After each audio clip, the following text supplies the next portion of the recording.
Just make sure everyone can hear me well, because when we do this stuff, it's always kind of like a hit or miss. What's up, Stinky? How you doing, man? Let's check out some fun stuff going on in World of Warcraft. Let's see if the servers are up. I don't know if the servers are going to be up for a while, but we might just catch up on some of the lore things. I mean, we might even just read the pre-patch, like, yeah, the servers aren't even up yet, but I'm going to change the music off of this. So let me get the system going here. We don't want the music in the game. Okay, so we'll kill that. And I think we're going to read that whole thing. Yeah, sounds good. Okay, good. I think that's what we're going to do, though. We're going to read the story to see what's going on, find out what's up, that kind of stuff, you know? Because we are into the lore and everything. So I think it'd be good to read. I do have it on here, so we can go to... Maybe we can make a new... Maybe we can make a new, hold on, game stream. I'm going to go like this, and then I'm going to copy this. I'm going to duplicate this one and call it desktop with camera. That'll work. I should make a new thing for it, though. I can flip-flop to it. So my new shirt, guys. I got this from... I want to see how long this is going to last before this starts cracking. If this stuff does start to crack, which I'm thinking it might, then I'm probably not going to order from them again. But we'll see what happens. So let me make a new scene here. Where's my scene? OBS. Stream scene. I'm going to call this, and then scene is going to be desktop with camera. Desktop camera. Yeah, that's about right. So if I ever want to switch back and forth, I can go from here, I can go to here. But we also need to get rid of the World of Warcraft.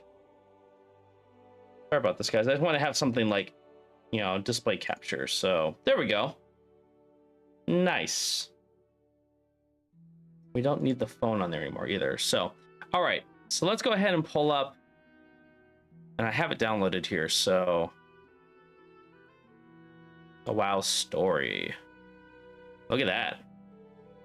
So this is they're coming up with a series of like short stories that are going to be leading up to the War Within. I think a lot of these, either these are going to be compiled into the book that's coming out in November. I just finished reading, hold on. I just finished reading the War of the Scaleborn, and it was really, really good. Courtney Alameda, she writes very well, very detailed, but not too detailed where you like get bored. I thought this book was really, really good. And I'm doing a full like recap of Dragonflight, which will include like this history and stuff like that. So very good book. Did enjoy it. So I will do story time right now. So let's go ahead and start reading this while we wait for the servers to pop back up. And let me know if the servers pop back up soon. I'm actually going to have the game on in the background. No, maybe it won't. No, I won't. What I'm going to do is I'm going to have the server realm thingamajigger up so I can see it. Server status. Wow. Yeah, we're going to keep that open. So I'm just going to keep refreshing that page, and we'll see what happens there. Okay. So back to this guy. Okay. All right, so this is a whisper of warning. Okay, so this is part of the voices within. So a whisper of warning. Okay. The afternoon sun filtered through the crimson leaves overhead as Alaria Windrunner walked the path toward Silverman City. In times past, happier times, she might have flown or used a portal to appear inside the city walls, but as it was, she approached warily, as if nearing a sleeping beast that did not wake gently. Once, she had defended these walls, these people, but now, too many she was the source of danger. Funny how she had faced the most terrifying monsters, demons, and very worst of the horde, and yet here, the thought of passing through a simple gate filled her with trepidation. Turn around and leave. This place is full of enemies. Everybody hates you. Ilaria ignored the whispers. When they were this foolish, it was easy. Her boots carried her forward. Her mission could not be stopped by her own fears, much less by those that came from her connection to the void. Recently, Khadgar had summoned her to Dalaran, where he'd asked her to investigate something called the Dark Heart, an object that Iridikon had found within Aberys and given to a being known as the Harbinger. For all his wisdom, Khadgar knew nothing more regardless. Okay, so I have to catch up on what the Dark Heart was. It was not the item that he was carrying that has like Galakrond's soul in it, is it? Is this DLC? So Blizzard will come out with like short stories, you know, they'll get authors to do books, and these are actually like canon, they're part of the lore. So what they're setting up now are these like short stories before the next expansion comes out. So hey Lancis, what's up, man? Oh yeah, we're done. Yeah, yeah, we're definitely not doing that if I'm gonna be that tall. Like, come on now. So we're just gonna read through this short story and kind of go from there and just see what the Dark Heart is about, because we're gonna play the Dark Heart like story once the servers go live, which I need to be periodically checking, or someone can just tell me when they're going live and whatnot. So yeah, so we'll just continue reading it and see how it goes from here. I do want to do my brother's, hold on, brother's talking to me.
All right, guys, sorry about that. Just catching up with my brother really quick. So that's okay, super, no problem. Yeah, yeah, I just had to listen to a message from my brother, so I was just seeing what he said. Anyways, so yeah, we're just gonna catch up on what the Dark Heart is. I think the Dark Heart is an object that is the object that has Galakrond's soul in it, right? I don't know. Let's see if we can find out more about this. So this would be cool to have as a book. Okay, so Ilaria was accustomed to acting on vague reports and would soon uncover the meaning of this new threat and end it. But first, she had to do something that worried her far more. She had to speak with her son, Erator. Whatever was coming, whatever the Dark Heart portended, she had to warn him to stay away from it. Despite their estranged relationship of late, despite her spending time in the Rift to be away from Stormwind City and constantly on back-to-back missions, she could only hope her son would listen. And so she stood at the gates to the city her son called home and watched a familiar figure stalk her way. Ilaria Windrunner, have you forgotten that you were banished from Silvermoon? Lorthamar, she responded with less respect than he surely preferred. Her sights landed on his gleaming armor. Have you been demoted to guard duty? Such a petty task seems below the station of Regent Lore of Kel'Thalas.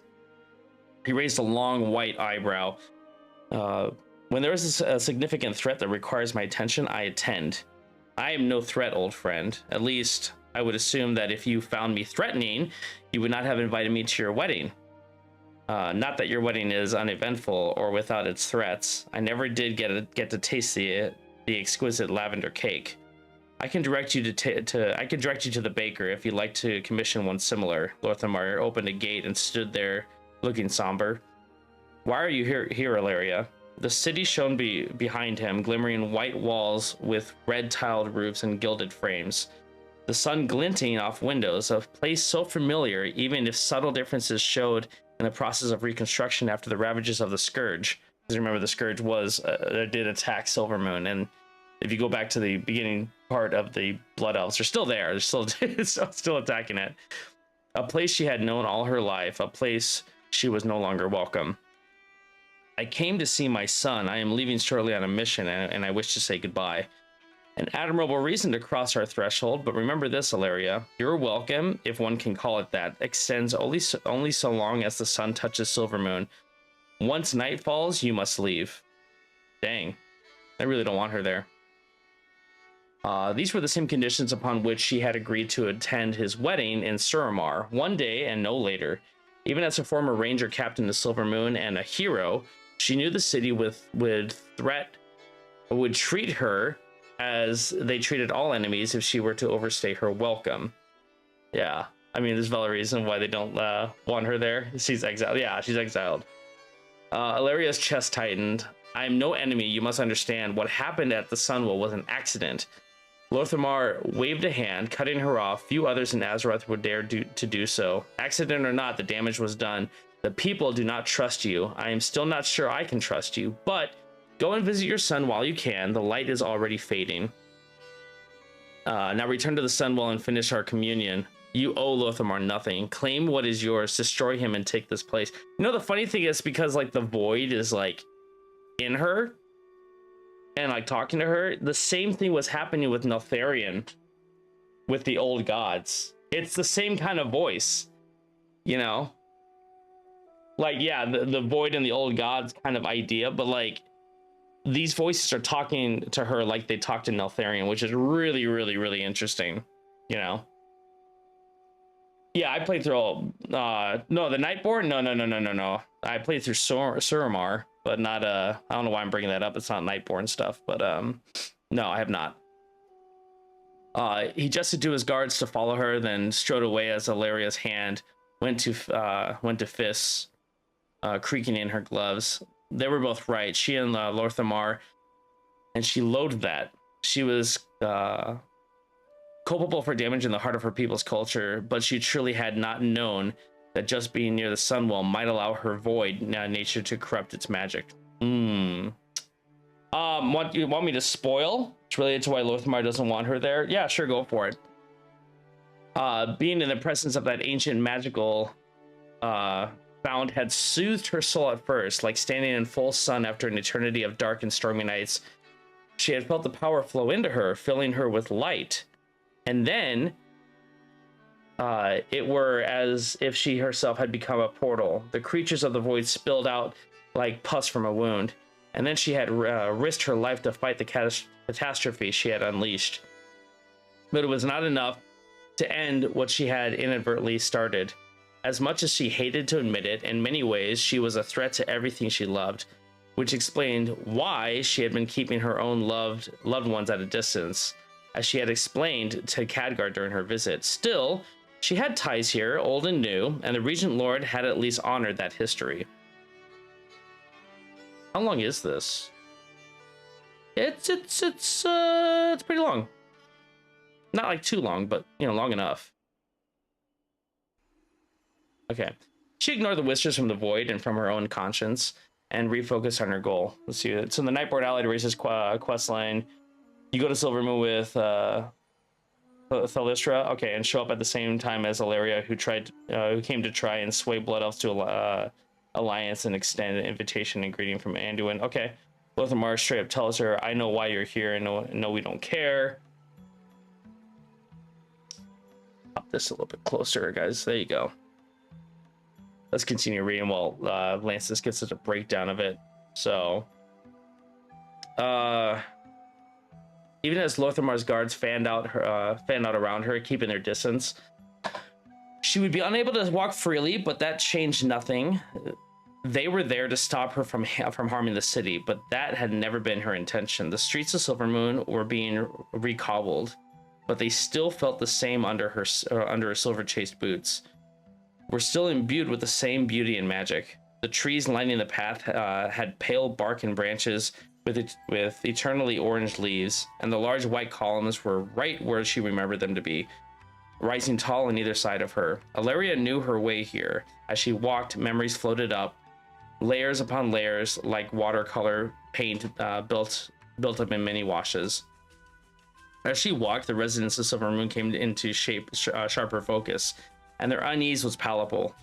Spotting her, people retreated through open doors and disappeared down alleys. Faces were with perked ears appeared in windows before drapes were quickly drawn. Indeed, Lorthamar was right. The people did not trust her. They actively seemed to fear her.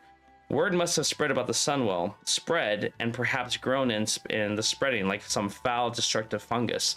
Or perhaps it was the heavy white and silver armor on her left arm and the enormous bow that never left her side. She was a warrior through and through, and commoners often reacted to her like rabbits stilling in the shadow of a hawk. Okay, so let's see here. And then she has to visit the Sunwell as it's her birthright, since she didn't do that in a long time.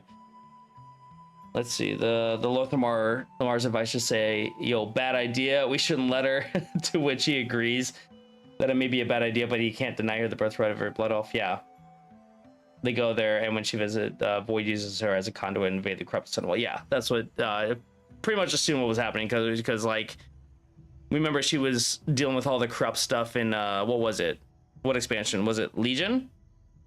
Yeah, it was in Legion, right? That we caught all this stuff happening. Okay, so how easily they turn on you, like your true love has turned on you. You repulse Turallion. Your son fears you too. Unleash what repels them, destroy them. Destroy all the unworthy insects here. Seize your power. Yeah, this is the same kind of like thing that's happening. Lothamar and the gang stop them just barely. Okay. Post Legion, yep.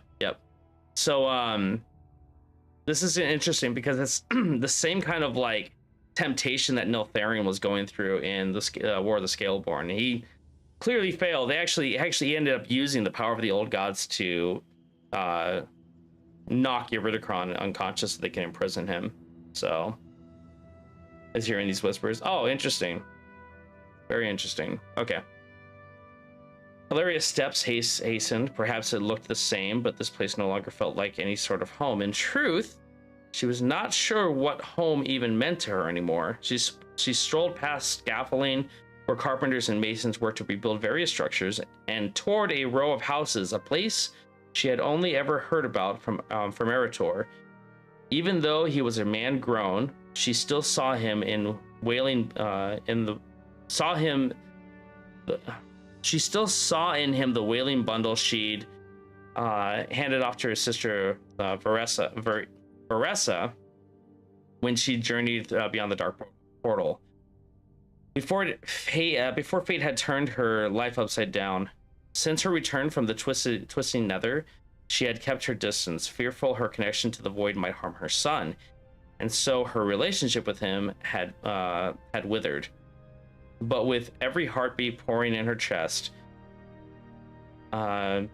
she would see their bond mended as much as it could be, and in part, her warning that he needed to stay safe. Here in the broken but cherished city, she had walked as a child. She would fight, as she always had, for the safety of her son and for the world they shared. And he would carry forward her hope for a time when this world would know peace.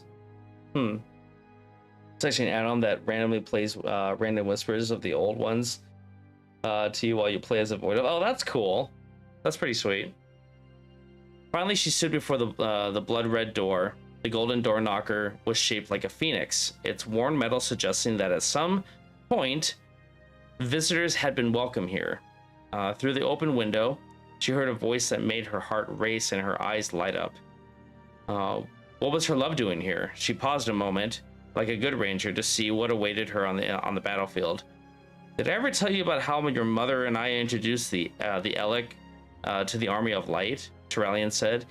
He'd worked with them on Draenor, and we suspected their tenacity, hardiness, and intelligence would make them boons as mounts. I seem to recall that you mentioned that.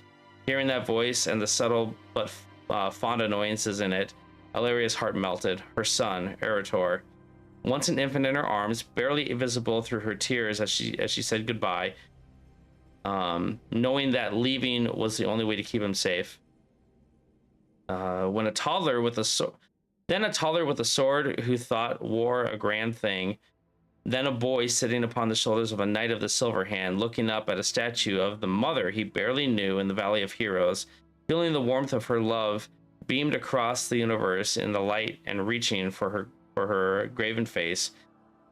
Now he himself was the knight of the silver hand. He had tasted war. He's all grown up and stuff. Kind of crazy. Let's see how the statuses are going for the realms. Yep, still down. That's fine.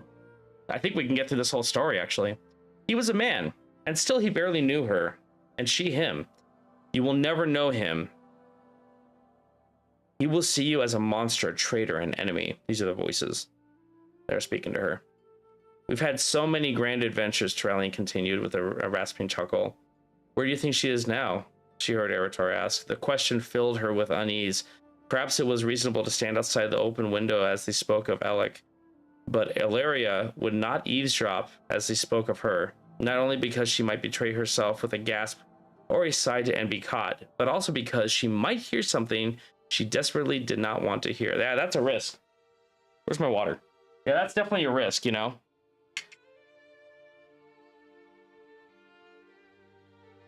And break that up quick and just get in there and be like, I'm here. You know I love her dearly, but your mother can't be contained. She froze again, and a smile tugged at the corner of her mouth. I know you miss her. Of course I do, but... And just as quickly, her smile faded. She and Turallion have been taking time apart lately, leading into their respective work. She on her missions, Turallion off to attend council meetings. She thinks she's a danger to us, Eretor said sadly, and you think so too. See? They do fear you. They should fear you. Kill them. Like, whoa. The Void's like, I don't have any kind of connection with anybody. Holy crap. Illyria's hand reached for the... That would suck to have to listen to those voices, like, over and over and over. Illyria's hand reached for the door. She knew it was wrong to keep eavesdropping, but while she could not picture her life without Turallion, she knew he found her void nature strange. And actually, they used it to torture people to get information out in the... before the storm. They were looking for trying to find Sylvanas, and they actually used the void to torture some people. It's pretty dark. So okay, though he had never admitted it and likely never would, finding it strange in her, now she wished to hear him say it plainly. She herself found it strange, but it lay between them, an uncrossable gulf that they neither could cross. For all that, she would have welcomed the opportunity to be honest about the chaos that lived within her. Thinking won't bring her home, Turallion said.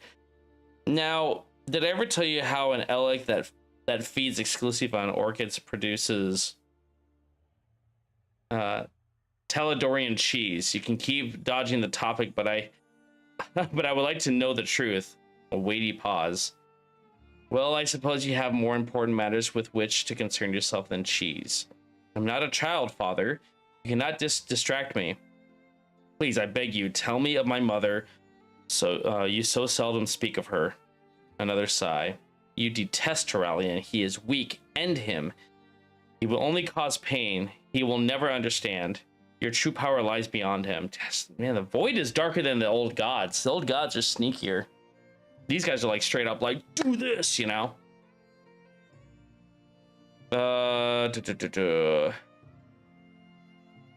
Your mother is the love of my life, and she is a complicated creature. Illyria could take no more. She gasped. She grasped the summer-warm brass of the door knocker and looked to the sky as she knocked 3 times. The sun was golden now, but was swiftly arching arcing toward the horizon. Soon, the sky would fade to periwinkle and pink, and the stars would begin to wink out. She did not have the time she needed, so she had to make the time she had count. Were you expecting someone, son? She heard Turallion ask. One of the Breeze Blossom twins dropped off a jar of starflower honey, perhaps. Father, please.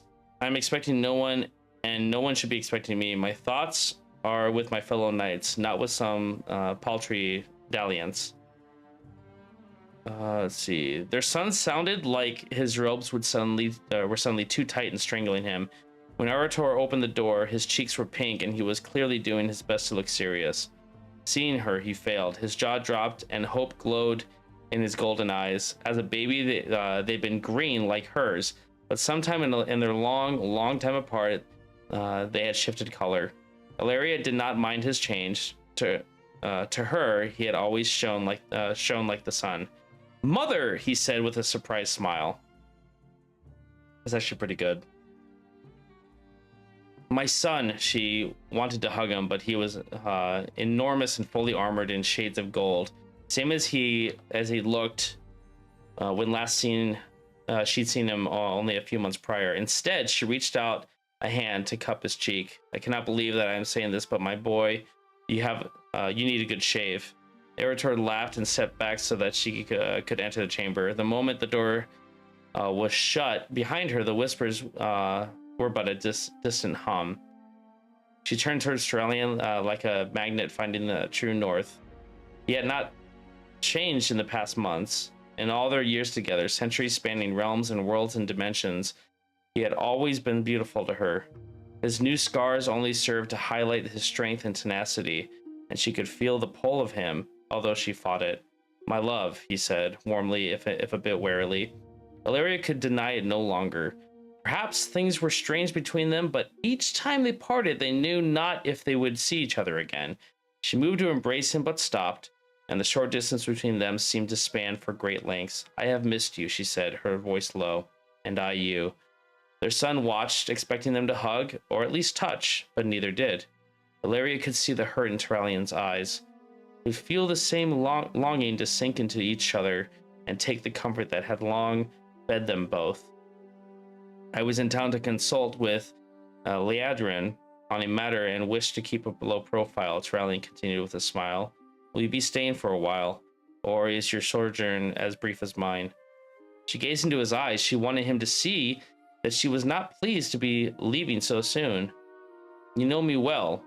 I am soon to depart on a mission for Khadgar.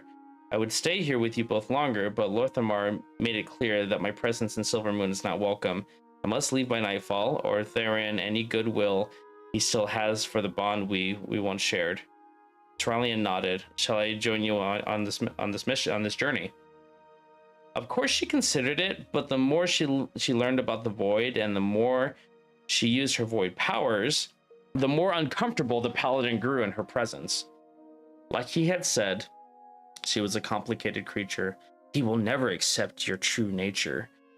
Ilaria, that was the Void speaking. Ilaria knew that if Turallion could hear the voices that clawed at her psyche, he would either push her away forever or spend the rest of his life trying to fix her. Possibilities that were equally repugnant. She loved him for exactly who he was, and sometimes wondered if he loved her merely out of habit or stubbornness. She was changing and evolving into something new, but Turallion was hardened into who he was and had always been. He didn't need to know that. This is a quest I must undertake alone, but my son may join me on a brief walk before I depart, she said at last. An excellent idea, Turallion, all but shone with hope. I am certain you two have much to discuss. I should like to see Silvermoon during the golden hour if you'll squire me. I have heard the architects are doing a beautiful job with the new construction. Arator held out his arm, but Ilaria did not take it, not yet. Perhaps it would be best to shed our armor and walk among the crowd disguised as regular citizens, she said, eyeing his gargantuan pauldrons. Those I passed on my way here did not look too fondly on my weaponry, nor did Lorthamar's guards. It vaguely annoyed her when her son looked to Turalyon for his opinion. Go on and pretend, he said with a chuckle. Pretend for an afternoon that you are normal. War will not break out in the next hour. As you wish. Eretor began to unstrap his heavy pauldrons, and Ilaria stuffed her own armor and weapons into an enchanted bag. Thus unburdened, she felt light and quiet and quick and confident that she still had the resources and skills to handle any threat that might come. How strange, she thought, that a mother going for an afternoon stroll with her son should wish to be armed to the teeth. Strange still that she herself was considered the biggest threat here. This is actually really good. It's simple, but it's kind of nice. Kind of get a little more up to date with these two, you know. I hope this isn't boring, people. I did want to read this, and I find this more fun to read it with people and kind of get the whole story while we wait for the realms to go live.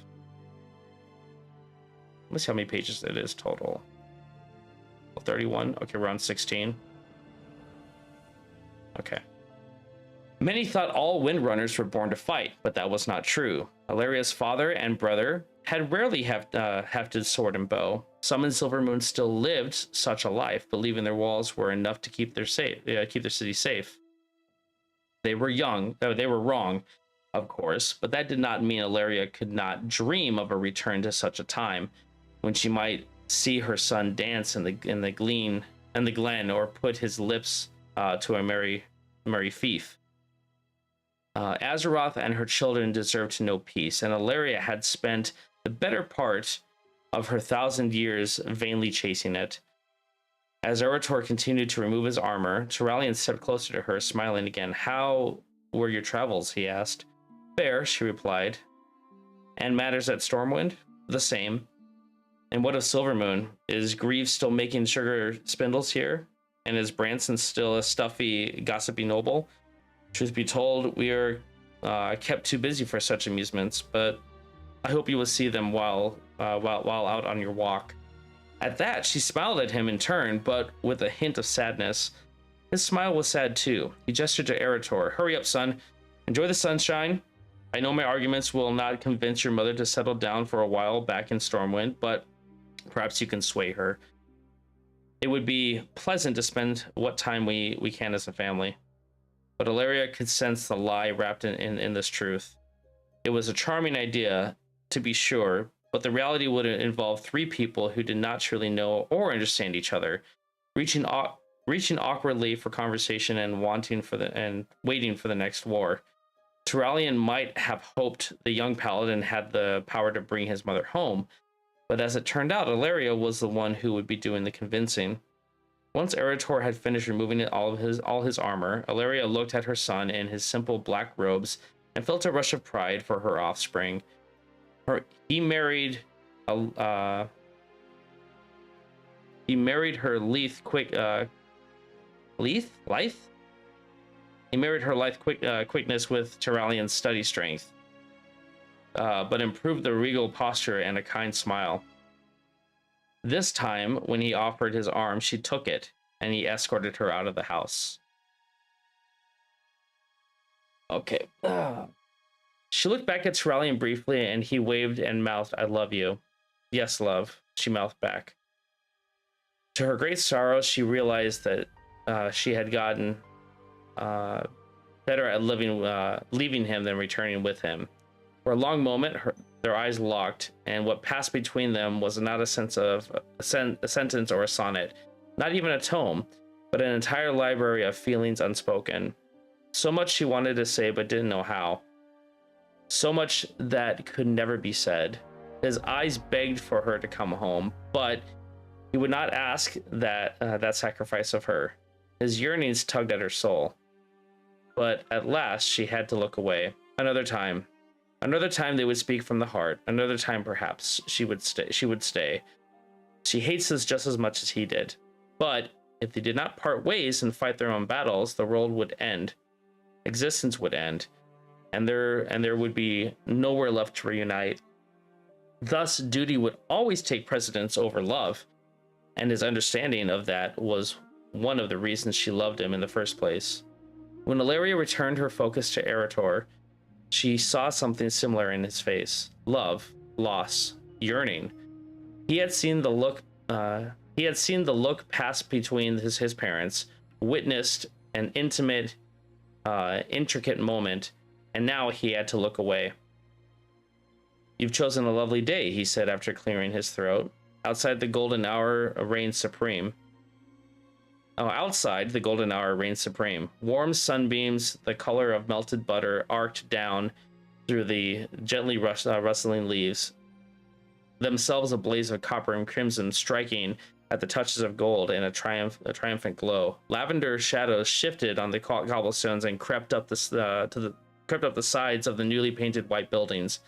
Even if she were angry with Lothamar, Ilaria could still see the beauty and style of this place, and she still felt somewhat at home here, even if that sense of belonging came with a ticking clock. "We're being followed," Vertor remarked under his breath. She flicked a glance at the watchful guards. "A condition of my visit. Worry not. I shall pretend we are alone then, despite our entourage." Looking up into the sun, Eretor rolled up his sleeves, and Ilaria was surprised to see tattoos covering his forearms. So, audiobooks always make me sleepy, no matter the material or the narrator. I'm sorry, Rosie. Yeah, I just figured this is important to read before we start getting into the Dark Heart content, because this is going to be really important. If I wanted to keep up with like the expansion, I've got to just soak in everything that we can get. So Archer's got tattoos now. Okay. "When did you get those?" she said, daring to touch the dark dragon twining up his wrist. On his other arm, the dragon's sunny twin curled in perfect symmetry, one dark, one light. Eretor looked down sheepishly and attempted to pull his sleeves back into place. "Oh, I mean, your father might mind them, but I do not. They are beautiful." Relaxing, he rolled up both sleeves and held out his arms so that she could admire the work. "Someone amazing gave them to me." A lopsided grin. "Yes, I recognize the style." She returned his grin. She liked this small act of revolt, proof that even if she had not raised him, he had at least inherited some aspect of her personality. "A little rebellion is good for the soul," she added. And for a moment, it felt as if they had some common ground, a place where they might begin to build something better. Perhaps to Eretor it was just a shared smile and some ink, but Ilaria knew she would hold that moment in her memories forever. The moment, however, did not last. One of the guards behind them coughed, and it suddenly felt as if they were on a stage, play acting the roles of mother and son. "What have you come to discuss?" Eretor asked, his tone reverting to polite, as if she were a stranger instead of his mother. "Well, and why not? She was both. I would like to know how my son fares." She looked upon him tenderly, her heart clenching at the thought of him striding headlong into a war they might not win. She gestured ahead. "As we talk, perhaps we could walk the full circle of the city and then wander the bazaar?" He chuckled and led her onward. "Sometimes I forget that you know this place. I know it well indeed, as it once was. I was briefly Ranger Captain of Kel'Thalas, if you did not know, because how could she know what he might have learned of her past?" "Father has told me some things about your history." Eretor was choosing his words so carefully, so formally. "Most of all, he speaks of your strength as a leader and your proficiency as a fighter. Those are indeed some of the things he values most." Eretor paused. He was still watching his words, as it was difficult for Ilaria to stroll so slowly. She was more accustomed to striding everywhere, if not running directly toward danger. They were in the Walk of Elders now, a busy and well-kept section of the city, with a few travelers still finding their way and ogling in the glorious architecture. Golden trees swayed overhead, and potted plants floated in small groupings that brought a breezy, carefree feeling to the paths. The scent of roasting meat and fresh bread wafted out, of the Wayfarer's Rest Inn, and Ilaria remembered a delightful mutton stew she had enjoyed there long ago with Turalyon when things had been easier. Do you and your father not get along? She asked gently. My own relationship with my mother was strained. She wanted me to be something I was not, and I was hot-headed when I was younger. At least we managed to reconcile before now Ilaria trailed off. Growing up with Veressa, surely Eretor knew the stories, knew what had become of most of the Windrunner family. She did not need to dig up old graves, not when they had so little time together. The war, he finished for her. The words spoken darkly. He shook his head. No, it is nothing like that. Nothing so serious. Father has much to teach me, and his experience with the light and on the battlefield is invaluable, but how to put it into words? Sometimes I would like to go fishing with Turalyon, the man, instead of sharpening my sword with Turalyon, the High Exarch of the Army of the Light, as he scrutinizes my whetstone. When she did not immediately speak, he hurried to add, I think the world of him. I do. He's my hero. It is just, you knew him as the hero before you knew him as your father, and that cannot be reversed so easily. He nodded with relief. Exactly so. We have much in common, but I often feel like he sees me more as a project and less as a son. That's really sad. That's really, really sad. Up ahead, a family purchased pastries from a vendor's cart. The mother carried an infant strapped to her chest, while the father held the hand of a toddler who chattered excitedly about his favorite flavor. When Ilaria looked at her son, it was hard to imagine he had ever been so small and innocent. She had only ever seen him in those years thanks to the light, and from far, far away. She had never held his sticky hand, did not know what his favorite flavor or tart might be. It was so hard, she said roughly, one hand around her emerald necklace.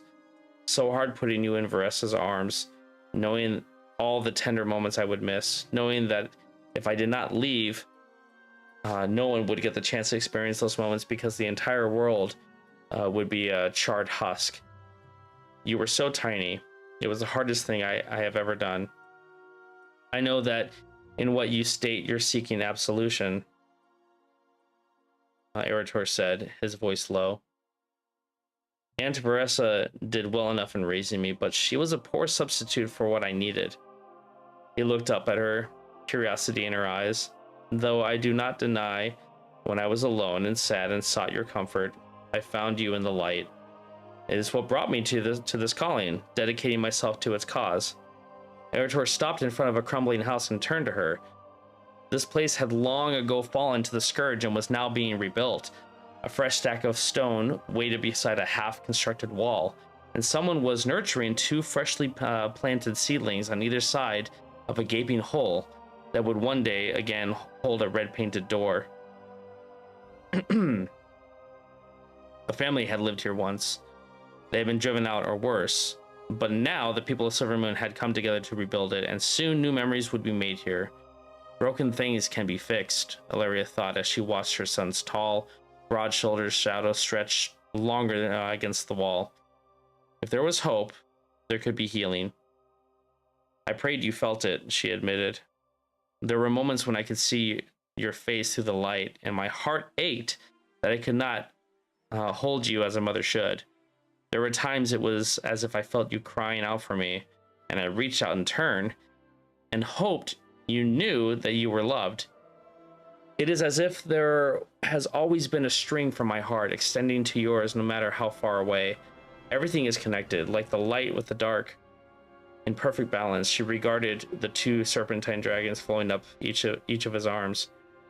Aunt Veressa told me something similar once. She said to never doubt your love and to trust that you would never leave me by choice, but that you were a great hero and that the entire world depended on you. And I never understood until one day his hand became a fist. You, me, Father, we have a duty, a mission that others don't possess. The first time I was called to war, it was as if I finally began to understand you. A shadow passed overhead, and Ilaria looked up to find a golden dragon hawk streaking across the sky, likely headed to Sunstrider Isle, with a traveler on its back.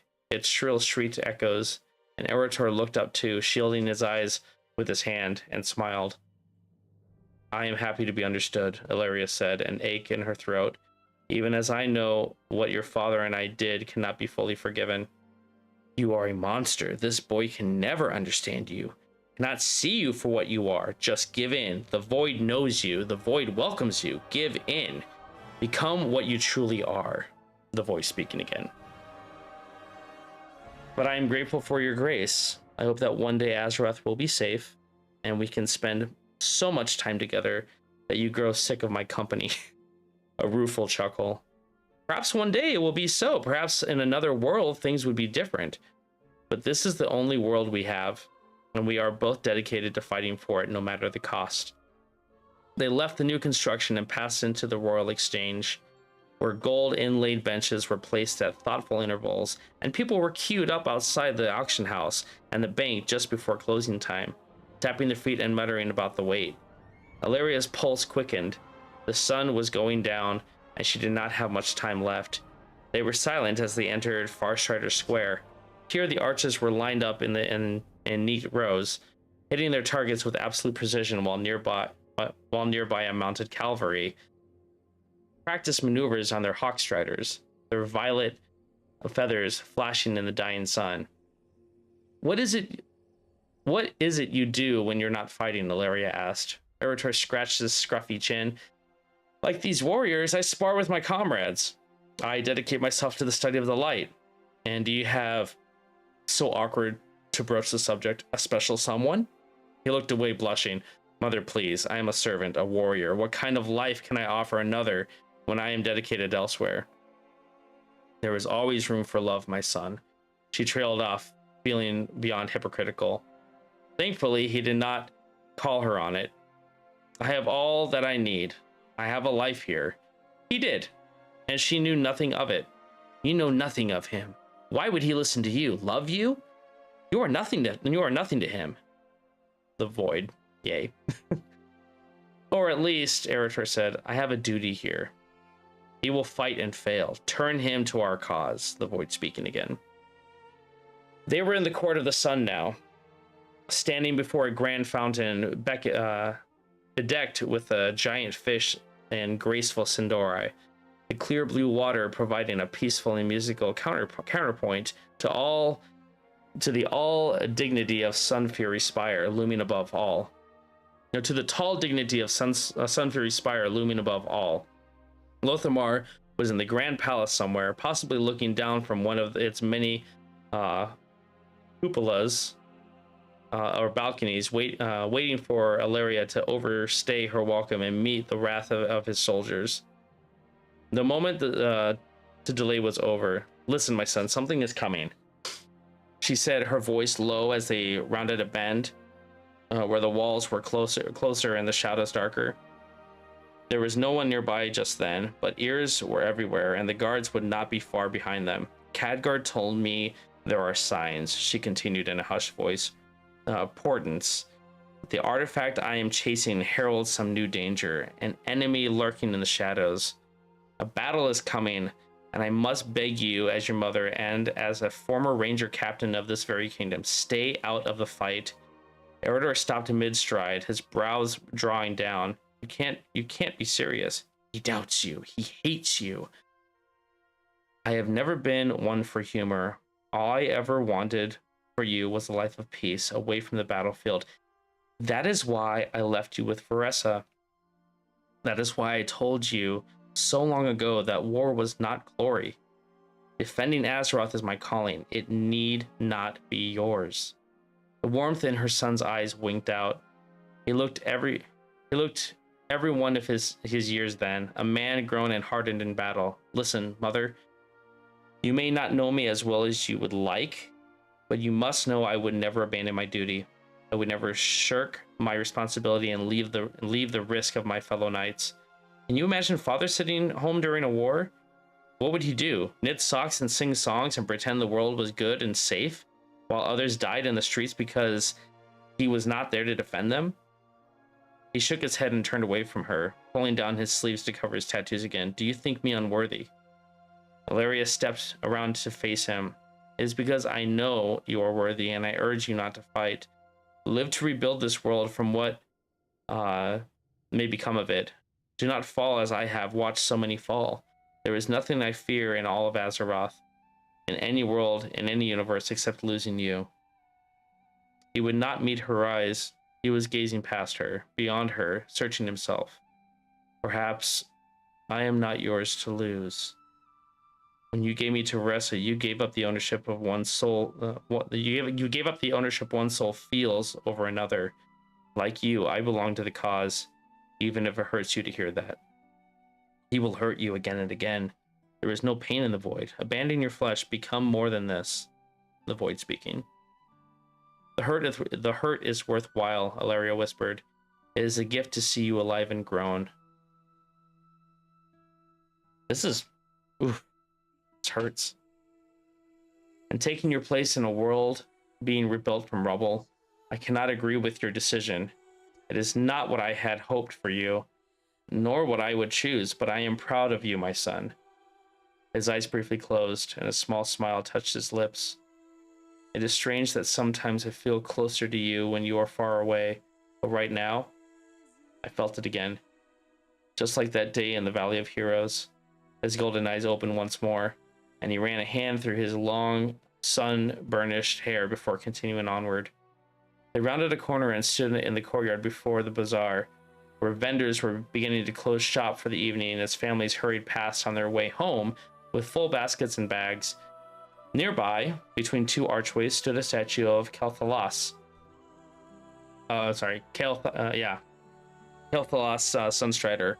With perfect timing, the guards emerged, reminding Ilaria that those who threatened the Sunwell cannot feel welcome here for long. Eretor ignored them. He pointed at the sky and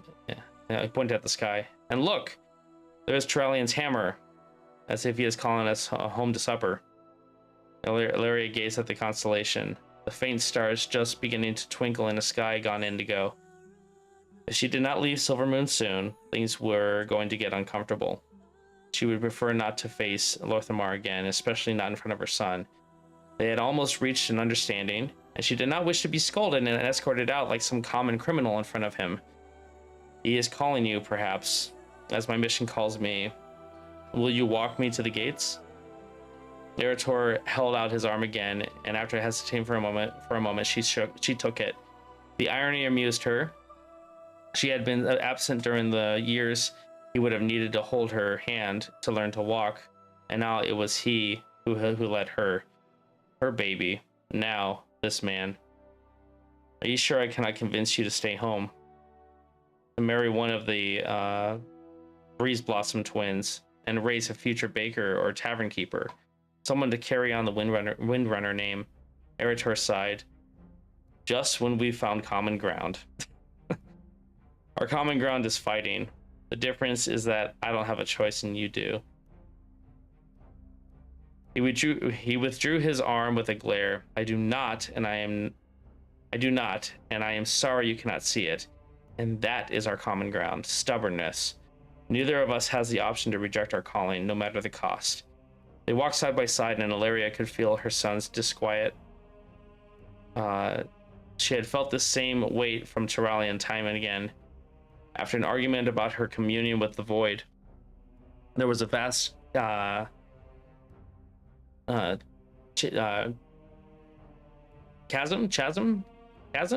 between them.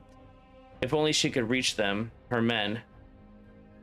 If only they could accept her for who she truly was. And well, that was all that Eretor wanted for her, was it not? You have the strength to protect your world, so you must fight as I did. But know that I will never want this for you, she said. A mother will always want to protect her young. Your love I have never doubted, he responded sadly. But I wish I knew you better. And I wish you would stay long enough for us to all grow bored and quarrelsome with each other. I cannot know myself unless I know you. Knowing oneself is the work of a lifetime, she admitted, and I have been working at it for several. Change is part of life, but loving you is my only constant. Her pace slowed as they neared the gates. The guards waited there watching her closely, weapons in hand. Yeah, the guards waited there watching her closely, weapons in hand, as the guards behind them fanned out, forming a wall. Knight Erator, one of the guards said, inclining his head.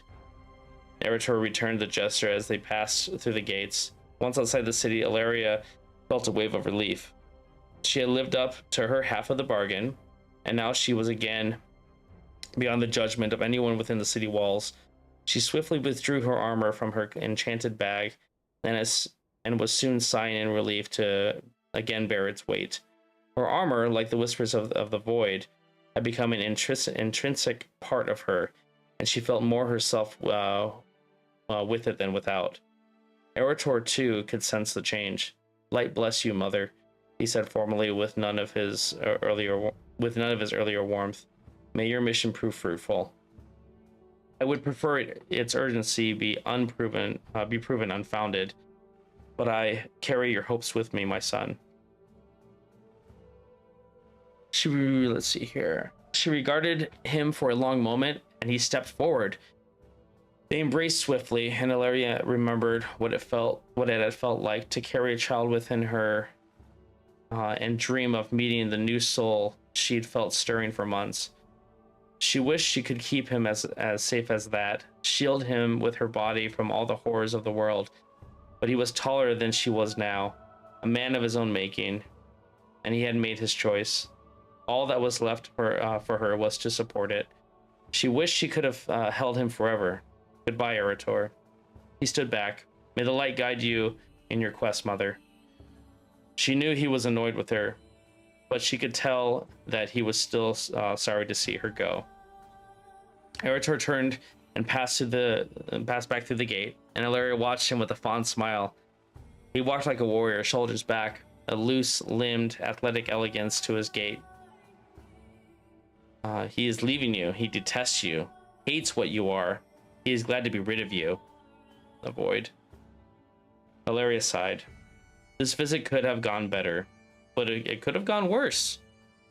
She had doubted he would heed her words, but she had to say her piece. At least now he knew her feelings she had held inside for years and years, hoping that one day they could speak honestly. They were cut from the same cloth, just as she had to find the dark heart, even if it meant leaving her family again. So he had to run into the battle that would follow, even if it meant disappointing his mother. He will die on the battlefield. He will fall. You have failed him. The void speaking again. This was not the first time Ilaria had walked away from her family, and she doubted it would be the last. She could only hope that the next time she stepped through Erator's door, it would be with tidings of victory and an end to whatever evil threatened Azeroth. Perhaps then Lotharmar would welcome her as a hero, and Turallion would speak his mind, and Erator would settle down with someone nice, and Ilaria could sit with her family and have a simple meal with no talk of impending doom. It will never happen. You are changed. You are different. They will never understand you. They do not want to understand you. You do not need them. They do not want you. You must know, she barked. That is enough lies for one day. I will have this moment. For once, thankfully, the whispers quieted altogether. She knew it would not last, but perhaps the void understood that on this topic she could not be swayed. She loved her family, and she wanted what was best for them. And for now, that was enough. Perhaps her son did not know her well, but he wanted to, and that was something precious. The city glowed behind her, lit with bright crystals and merry fires, but Ilaria Windrunner walked away into the darkness again. Always, and she walked alone. But this time, it was not violence that drove her forward, it was hope. That was good. That was good. I'm sure it's gonna, like, are these stories that are gonna come out are gonna be in this book? That'd be nice to have this book. You know, we'll see how big the book is gonna be or whatever. So, not bad, not bad. I'm glad we got to read that and, like, you know, see what it was all about. How are we doing? Yep, realms are still down, so okay. That's perfectly fine. Well, I mean, we could do a couple of other things if we really wanted to. We could I mean, we could play around with you know, like hard, like season discovery or hardcore or something like that. I don't know. It's an idea.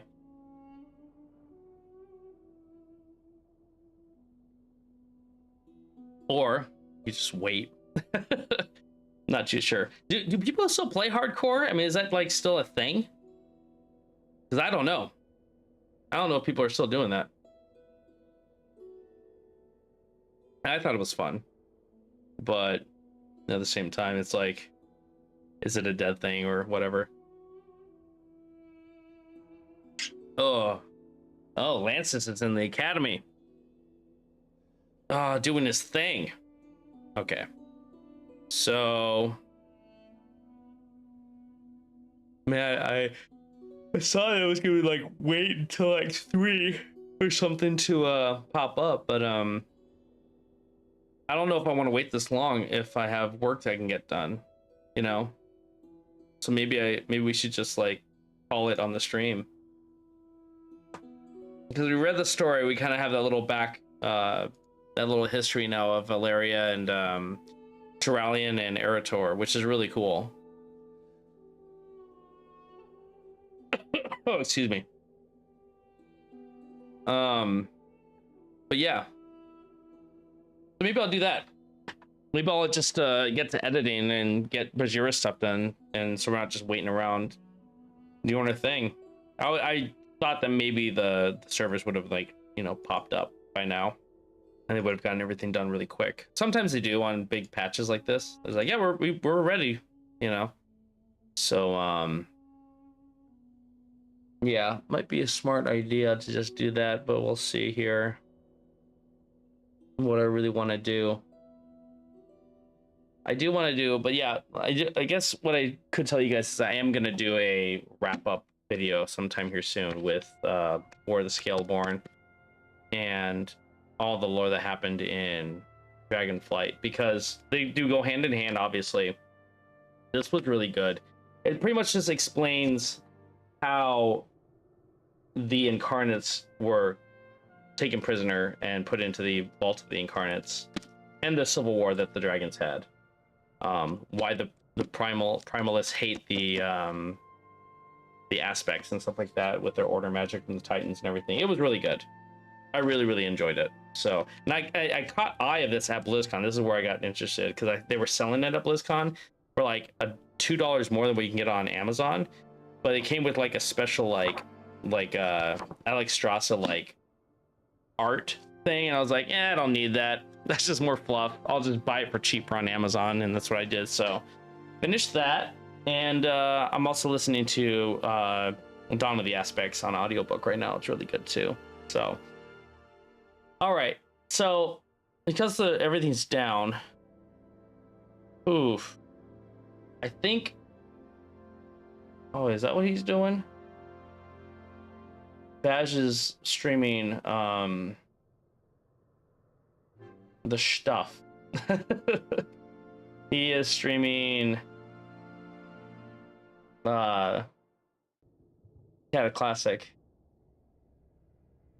Oh, he's talking about alt leveling. What would he level as an alt? Is Cataclassic, is it pre-patch time or is it beta access? Like, what is it? I'm not really too sure. But yeah, I think I'm gonna call it here. We'll get more into like more streaming later on. But I do feel kind of rushed that I need to get all this editing done for Bajira. So I will catch you guys later. Thanks for hanging out and reading that story with me. That was actually pretty cool. I'm glad we got to read that and understand a little bit more of the backstory of these people. The Dark Heart, we need to look into more of the Dark Heart. And let's actually find out what that is right now, actually. What is the Dark Heart? What is the Dark Heart? What is the Dark Heart? Wow.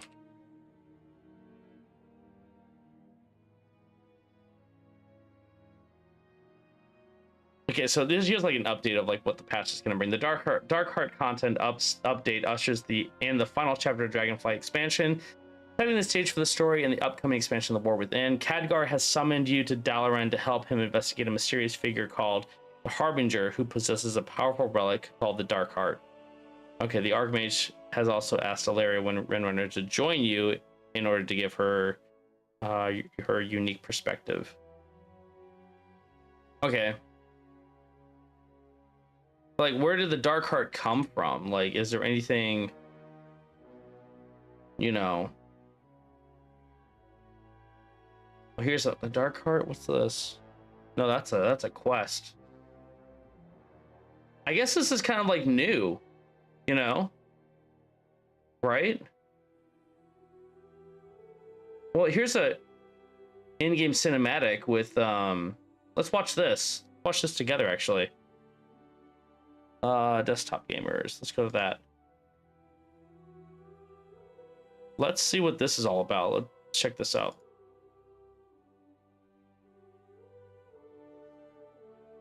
Wait, you guys can't hear that, can you? Shoot. Hold on. I'm gonna fix this right now. 1 second.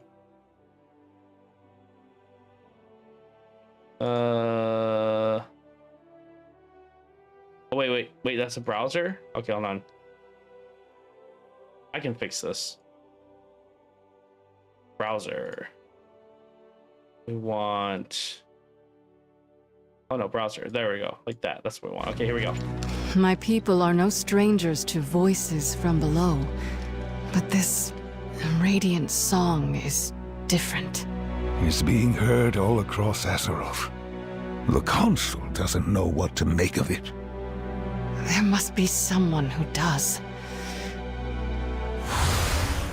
I'll let you know what I find.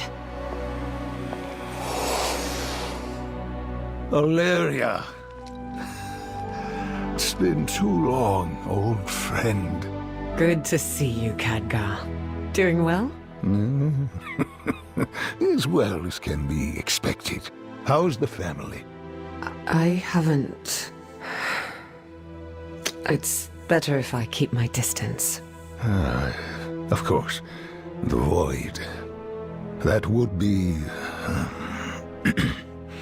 Actually, your connection to the Void is why I asked you here. We still don't know what this Dark Heart relic is capable of. But we do know it's in the hands of someone called the Harbinger. Who they are and what they intend to do remains a mystery.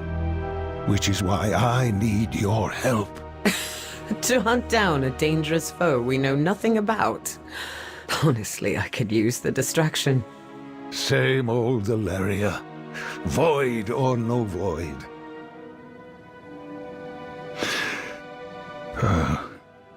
I didn't mean to, See you soon, Khadgar.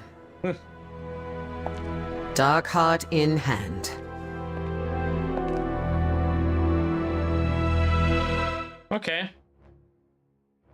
Interesting. So this is like some new stuff we don't know anything about, really, right? We just don't know. Oh, so we've got the Dark Heart, and then Iridikron. What did Iridikron do? What did Iridikron take? So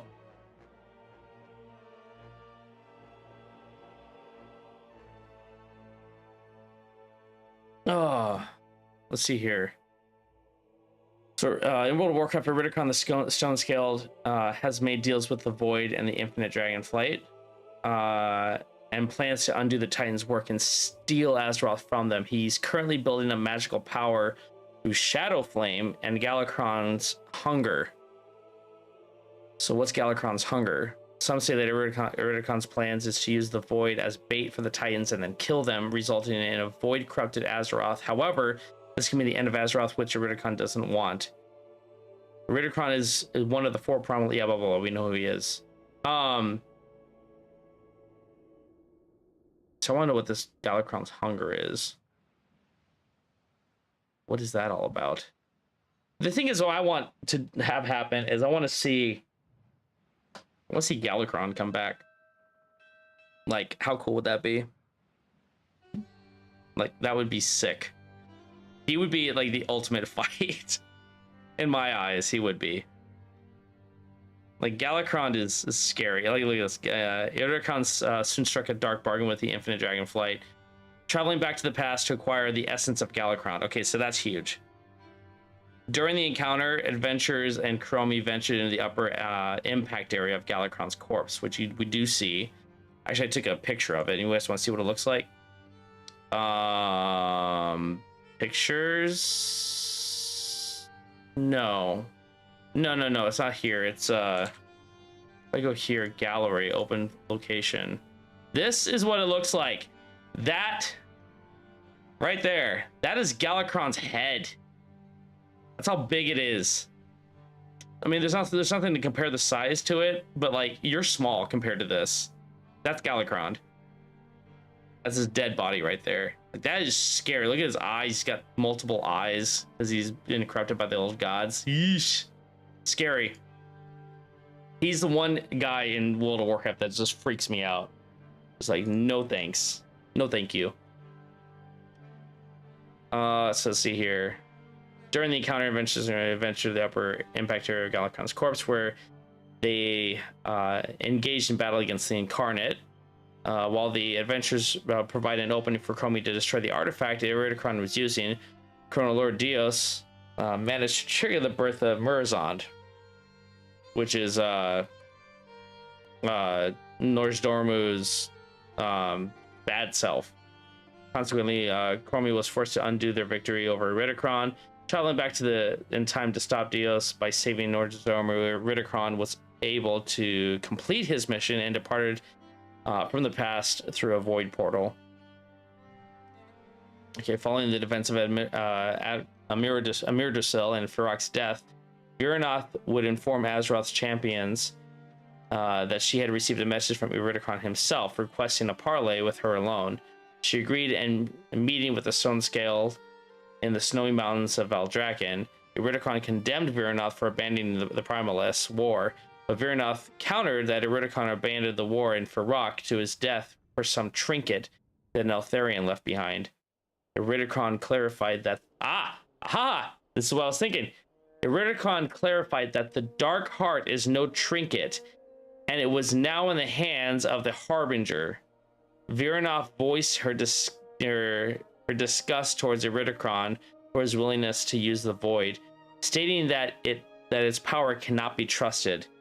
Irudekrond, unmoved, stated that he trusted the Void's hunger to aid him in removing the Titan's stain from their world before giving Viranoth one last chance to join his cause. The former Frozen Heart answered by proclaiming that she would have no part in his war, leaving the Stone Scale disappointed and angered, stating that the blood of the Incarnates are truly at an end, or the bond of the Incarnates are truly at an end. Irudekrond took his leave, but not before giving Viranoth a final warning to stay out of his way.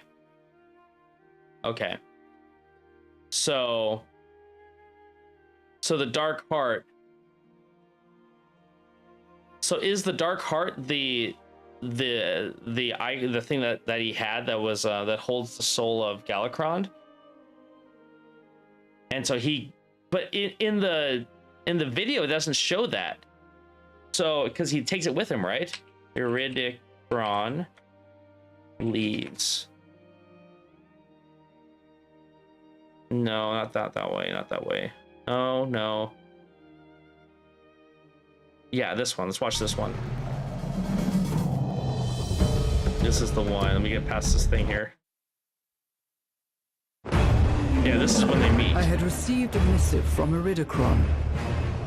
He wished to speak with me, and me alone.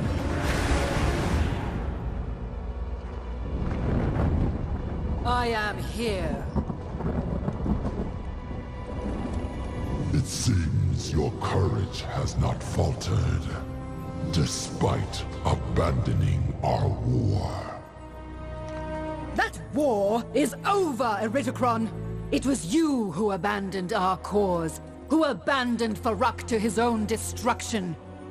All for some trinket Neltharion left behind.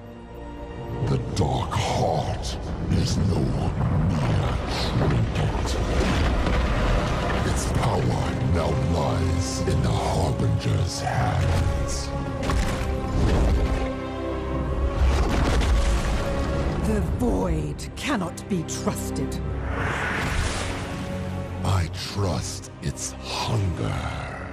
You know the Titans infected our world, and I will see them extinguished. The question is, sister, will you? I will have no part of this. Then the bond of the incarnates is truly ended. You will not see me again until the Titans face their reckoning. But to you, Viranath, I offer one final warning. Stay out of my way. Okay, so I was wrong to thinking about what happened before. So yeah, there was definitely a time when like oh, what was it? Oh, what was it? Like he gets the dark heart, right? Assembles incarnate. Is this it? No. This Viranath. There's Turok. They're doing their elemental stuff. I want to see if there's something that shows like the dark heart.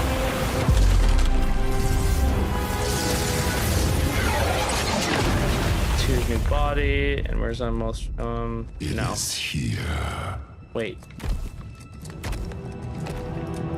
Neltharion's betrayal shattered their unity. Left fissures in their hearts. Okay.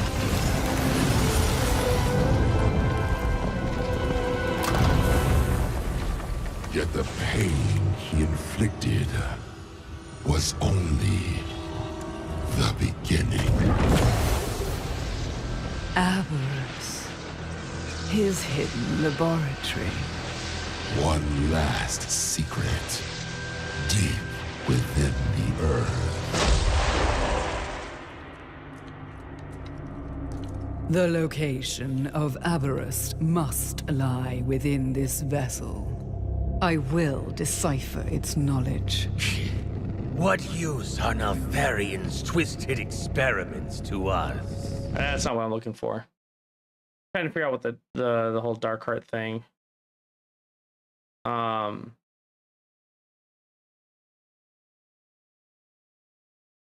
Does this one show it? Yeah, Chromie does that thing. Horizon comes out. Where time? No, it's not it either. I don't know where I saw it, but yeah, I want to have more. I want to know more information about the dark heart. So maybe this actually has something. You know. Maybe look it up. Dark heart. No, we don't want that. No. I guess it's just not not enough to like, talk about it. But I know, like, I think if this is the thing I'm thinking about, it has the essence of Galakron, and this could be huge. You know. Maybe we'll find out more today. It makes this all the more exciting. You know. Okay, wait. The Dragonflight soon struck a dark bargain with the Infinite Dragonflight, traveling back to the past to acquire the essence of Galakron. Yeah, that's got to be like the essence of Galakron is in the Dark Heart. I'm pretty sure about that. So, anyways, if the realm styles are still down, yeah, I think we're just gonna call it there. I'm gonna get to work and get some editing done before be able to play the games today, and I got rehearsal tonight. So, I really hope this was fun, like reading that short story. If you haven't read it before, we just went through the whole thing, so that was pretty cool. So we have a little bit of backstory about Corallian and everybody else and all the good stuff. So anyways, you guys have fun. Maybe I'll do like a quick video about the Dark Heart and talk a little bit about it later on, do a little bit more research. But yeah, we'll see you guys tomorrow in the gym and get some probably some late day going or something like that. We'll see what we want to do. It's a little bit of a kind of a deload week, so I'm a little tired, so I need to pull back a little bit. But we'll catch you guys later. Thanks for hanging out for the stream, and have a good rest of your day. We'll catch you guys tomorrow. Take care.